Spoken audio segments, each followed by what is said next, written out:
শুরু করছেন এটা আপনি? ভালো লাগছে, এটা তো আমাদের আবেগের জায়গা, আর এটা খুব তৃপ্তি নিয়ে আমরা করতাম, মানে ভালোবাসার জায়গা ছিল। হুম। মানে এখানে যে কি তৃপ্তি আমাদের হতো, এবং আপনাদেরও ভালো লাগবে, আপনারা হুম। দেখেছেন আগেও, আবারও দেখবেন। এখানে এসে বসে মানে সারা দিনের ক্লান্তি আপনার জুড়িয়ে যাবে যখন এই অভুক্ত মানুষগুলোকে পেট পুরে দুটো ডাল ভাত খেতে দেখবেন। হুম। আপনিও এর একটা অংশ হয়ে যাবেন, এটা আমি দৃঢ়তার সাথে বলতে পারি। সকলেরই ভালো লাগবে, ফলে সেটা আমাদেরও ভালো মানে লাগতো। সেটাকে যখন গুলিয়ে দেওয়া হয়েছিল আমাদের খুব ব্যথা পেয়েছিলাম, কষ্ট হয়েছিল। যাই হোক, ভগবান সেই সুযোগ দিয়েছে বা মানুষ সেই সুযোগ দিয়েছে যে সেটাকে আমরা আবার করতে পারছি। অপারেশন ক্লান্তির কথা বলছেন, আপনি অপারেশন ক্লান্তি করেছেন, এখানে পরিশ্রম করেছেন, আপনার নামটা কিন্তু এখন সর্বসেরা, তার জন্য কি ধ্বংস? হ্যাঁ, ওরা তো ভেবেছিল যেহেতু আমি করেছি এত বেটা রাজনীতির ব্যাপার, কিন্তু এখানে আমরা কোনো রাজনীতির পতাকাও কোনোদিন লাগাইনি।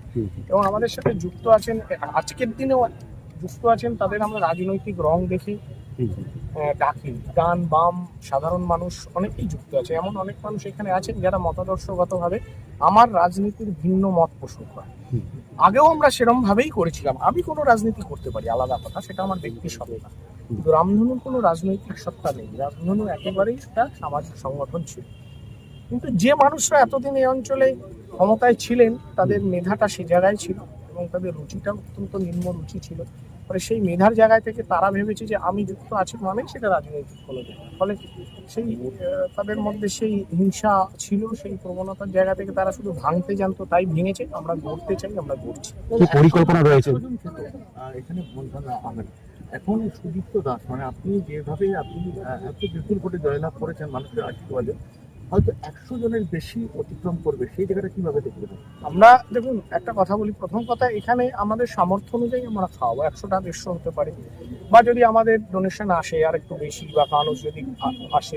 প্রচার স্বাভাবিকভাবে আমরা যখন শুরু করেছিলাম এত প্রচার মাধ্যম ছিল না, এখন প্রচারের যুগ। ফলে প্রচুর মানুষ এখন প্রচার করে, বা সোশ্যাল মিডিয়ায় প্রচার হয়, আপনাদের মাধ্যমে প্রচার হয়। ফলে স্বাভাবিকভাবে অনেক মানুষ এগিয়ে আসবে, আমরা হয়তো বেশি খাওয়াতে পারবো। কিন্তু আমি আমার বিধায়ক এই সত্তাটা আমি রামধনুতে কাজে লাগাতে চাই না, বা তার জন্য কিছু না। হ্যাঁ, আমি একজন বিধায়ক হিসেবে আমার এলাকার একটা সংস্থাকে যেভাবে দেখা উচিত আমি সেভাবে দেখবো, আর 5টা সংস্থাকেও যেভাবে দেখবো এটাকেও আগামী দিনে রামধনু নিয়ে আর কি চমক রয়েছে? কি পরিকল্পনা অনেক রয়েছে? কিছু আছে, অনেক কিছু। আমি বলতে পারি অনেক কিছু। রামধনু পাঠশালা আছে আমাদের চিন্তা ভাবনায়, যেখানে পড়াবে। দাতব্য চিকিৎসালয় প্ল্যানিং এ আছে, যেখানে ভালো ডাক্তাররা বসবেন এবং মানুষ সেখানে সর্বোচ্চ মানে মানে গরিব মানুষ যারা ডাক্তার দেখাতে পারেন না দুটো পয়সার জন্য, তাদের সেই ব্যবস্থা থাকবে। এরকম অনেক পরিকল্পনা আছে। যারা ভেঙেছে, সারা পাবেন বলে মনে হচ্ছে।